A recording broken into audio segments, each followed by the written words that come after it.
Pregnancy के दौरान अगर आपके फेस पे भी झाइयाँ या पिंपल्स शुरू हो गए हैं, खासकर पिंपल्स हो गए हैं और वो उसके दाग भी आपके फेस पे बने हुए हैं और जा नहीं रहे हैं, आप बहुत परेशान हो गए, तो फ्रेंड्स मैं आज आपके साथ शेयर करूंगी अपना पर्सनल रूटीन जो मैं फॉलो करती हूँ और अब तक मैंने अपनी पूरी ज़िंदगी में उसको फॉलो किया है। और वो कभी भी मेरे फेस पे किसी भी तरह के पिंपल्स कभी पहले हुए नहीं है, और होते भी हैं कभी बाई चांस गलती से अगर हो जाते हैं मेरी लापरवाही की वजह से, तो वो किसी भी तरह का कोई दाग छोड़ के नहीं जाते जिसकी वजह से ना मुझे बाद में प्रॉब्लम्स के हो या फिर मुझे किसी भी तरह का फाउंडेशन या वगैरह उसे छुपाने की कोशिश है। एक अच्छी हेल्थी स्किन को मैं कैसे मेंटेन करके जाती हूँ, तो आज हम इसके बारे में थोड़ा सा डिटेल में बात करते हैं।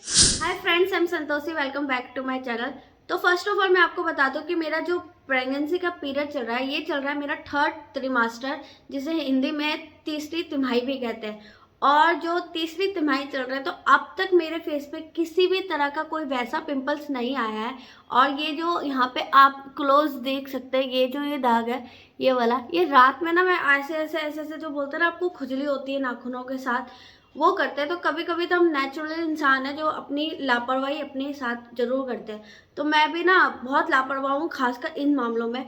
तो मैं जल्दी से ना अपनी केयर नहीं कर पाती हूँ, लेकिन फिर भी जो मेरा अपनी जो ब्यूटी है, जो नॉर्मली मेरी हेल्थी स्किन है, इसे मैं मेंटेन कैसे करती हूँ तो मैं आपको बताती हूँ। मेरी जो स्किन है ना, वो बिल्कुल नॉर्मल स्किन है, ड्राई स्किन नहीं है, ऑयली स्किन नहीं है, तो बिल्कुल नॉर्मल स्किन है। तो नॉर्मल स्किन की वजह से जब से मैं टीनेज से अडल्ट हुई हूँ और प्रेगनेंसी का जो मेरा ये पीरियड चल रहा है, इसमें मुझे अभी तक कोई भी पिंपल्स नहीं आया। और जब मुझे पिंपल्स होता भी था ना, जैसे टीनेज में कभी होता था, तो वो होता था मेरी लापरवाही की वजह से। जब मैं बहुत लापरवाही करती थी, तब मेरे ना पिंपल्स वगैरह हो जाते थे फेस पे, खासकर इस एरिया पे जो आपके ये टुटी का एरिया होता है, जहाँ पे आप बार बार हाथ लगाते हो। और दूसरा ये होता है आपकी गालों पे। लेकिन बहुत से लोगों की नोज पे होता है, बहुत से लोगों के माथे पे हो जाता है या साइड में होता है, खासकर उनके इस एरिया में, और या इस एरिया में हद से ज़्यादा होता है। ये इसलिए होता है क्योंकि आपके यहाँ पे की जो स्किन होती है वो सबसे ज़्यादा ऑयली होती है।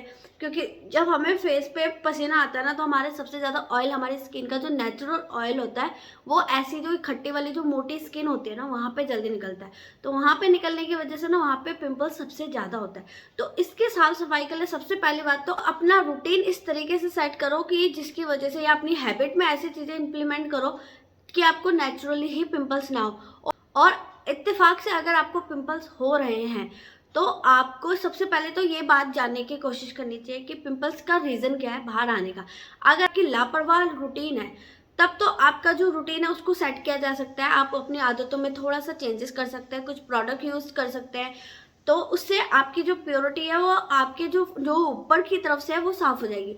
लेकिन अगर आपको अंदर की तरफ से कोई प्रॉब्लम है, तो उसके लिए आपको डेमाटोलॉजिस्ट के पास जाना पड़ेगा या डॉक्टर से कंसल्ट करना पड़ेगा। क्योंकि फ्रेंड्स बहुत सारी ना आपको अंदर से प्रॉब्लम्स होते हैं ना, तो आपके फेस पे दिखाई देती है। सबसे पहले तो फेस पे नजर आती है। तो मैं टिप्स शेयर करती हूँ जिससे आप नॉर्मली आपकी ऊपर की जो स्किन अगर आप लापरवाह है उसको आप ठीक कर सकते हैं। तो टिप्स में आपको सबसे पहली चीज़ करनी पड़ेगी कि आप अपने फेस को ना प्रॉपर तरीके से धोएं। धोते वक्त ना मैंने बहुत लोगों को देखा है, वो लोग ना पता कैसे धोते हैं, ऐसे करके, ऐसे करके ना मुंह नहीं धोया जाता है। मुंह हमेशा ना आपको इस तरीके से धोया जाता है ताकि आपके जो ये फेस का जो टेक्सचर है ना, ये थोड़ा सा लिफ्ट हो। और आप ना हमेशा मुंह धोते वक्त इस तरीके का इस्तेमाल करें। ये इस तरीके से करने से ना आपके जो ये फेस पे ये जो चीज़ें होती है, ये अपने आप ही निकल जाती है। नेचुरल हेयर वगैरह होता है वो भी निकल जाता है। बचपन में ना मेरी माँ तो ऐसे ही करती थी।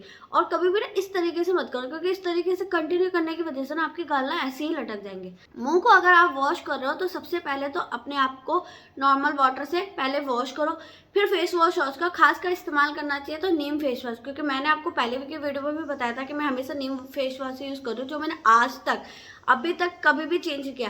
बीच में ना मैं वो जॉनसन एंड जॉनसन का वो बबल्स वाले आता है ना फेस वॉश, वो यूज़ किया था। लेकिन वो ना मेरे चेहरे पे एक बिल्कुल ऐसे ड्राई नहीं देके जाता था, बिल्कुल ऑयली देके जाता था, जिसका टेक्सचर मुझे बिल्कुल पसंद नहीं था। सेकंड चीज़ हम आप बात करते हैं कि अपने चेहरे को ना मॉइस्चराइज करके रखना चाहिए। कभी भी अपने चेहरे को ड्राई मत छोड़ो। अगर नॉर्मल स्किन है ना मेरी तरह, तब तो वो बहुत से केसेस में नॉर्मली रह जाती है। लेकिन अगर आपकी नॉर्मल स्किन नहीं है ना, तो फिर आपको बहुत डिफिकल्टीज होगी। आप अपने चेहरे को हमेशा मॉइस्चराइज रखो, जिससे ना वो थोड़ा सा ऐसे पफी रहते हैं। तीसरी चीज़ मैं आपको बताऊं कि अपने हाथों को अपने फेस पे कभी यूज़ मत करो, किसी भी तरीके से ना अपने चेहरे को टच मत करो अगर आपके हाथ गंदे हैं। क्योंकि देखो अभी तो मेरे हाथ साफ़ है, क्योंकि मैंने अभी अभी हैंड वॉश किया था, तो मेरे हाथ साफ़ है, तो मैं अपने हाथों को अपने फेस पे ऐसे लगा सकती हूँ। लेकिन आप कभी भी ना अपने, अगर आप बाहर हो या कहीं ट्रैवल कर रहे हो या पूरे दिन में ना, कभी भी अपने गंदे हाथों को ना अपने फेस पे मत लगाओ।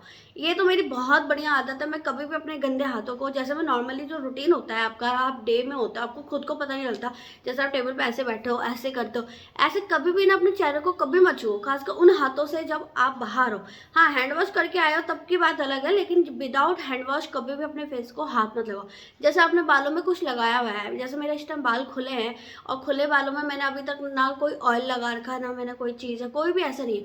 तो अभी भी बाल धुले हैं, नहाई भी हूँ, चीज़ें हैं, तो बहुत, अगर ये बाल फेस को टच भी करते हैं ना, तो इससे मेरे फेस को कोई नुकसान नहीं पहुंचता, कभी भी नहीं पहुंचता। लेकिन अगर मैंने तेल लगा रखा है, अगर मैं अपने बालों में कुछ भी, जैसे सीरम वगैरह आप अपने बालों को यूज़ करते हैं, लगाते हैं, दही दोही कुछ भी लगाते हैं ना, मैं कभी भी अपने बालों को अपने फेस पर नहीं आने देती। मैं हमेशा अपने बालों को पीछे रखती हूँ, अपने सर के ऊपर रखती हूँ, कभी भी टच नहीं करने देती, जिसकी वजह से इसका जो इस स्कैल्प की वजह से जो हमारे नेचुरल ऑयल भी होते हैं ना, वो भी हमारे फेस पे लगे, तो इसकी वजह से ना मेरे फेस पे कभी प्रॉब्लम्स नहीं आती, कभी भी नहीं आती।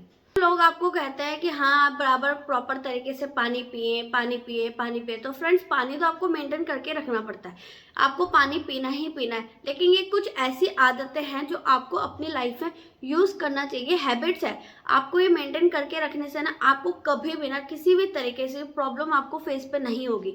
और अगर आप कोई उपटन वगैरह यूज़ करते हैं, तो सबसे अच्छा होता है कि दही में हल्दी डाल के ना आप अपने चेहरे पे लगा लें। इससे ना आपके जो चेहरे पे बैक्टीरिया वगैरह होता है ना, वो ना हट जाता है, और दही आपके चेहरे को मॉइस्चराइज भी करता है। तो बहुत बढ़िया होता है जब आपको ये यूज़ करना होता है। और अगर आपकी स्किन नॉर्मल है तभी इस्तेमाल करें, ड्राई है या ऑयली है, तो ये हफ्ते में आप 2 दिन इस्तेमाल कर सकते हैं। लेकिन अगर आपकी नॉर्मल स्किन है, तो हफ्ते में आप 4 दिन आराम से इस्तेमाल कर सकते हैं। लेकिन अगर आप ज़रूरत से ज़्यादा इस्तेमाल करोगे ना, हफ्ते में 7 दिन, 7 चीज़ें, 7 ही ऐसी चीज़ें, तो फ्रेंड्स ये आपके चेहरे को नुकसान ज़रूर पहुंचाएगी, क्योंकि हमारे स्किन को सांस लेने के लिए भी टाइम की ज़रूरत होती है। तो सबसे अच्छा हो सके कि अगर आप घर पे रहते हैं तो नेचुरल रहे, बाहर जाते हैं तो आप थोड़ा श्रृंगार वगैरह करें, क्योंकि जितना आपकी स्किन सांस लेगी ना, उतना ज़रूरी होता है। तो फ्रेंड्स, ये वीडियो आपको कैसा लगा मुझे कमेंट में ज़रूर बताना, और मेरा रूटीन आपको कैसा लगा, कितना ऑनेस्ट लगता है मुझे, ये बात भी आप कमेंट में बताना।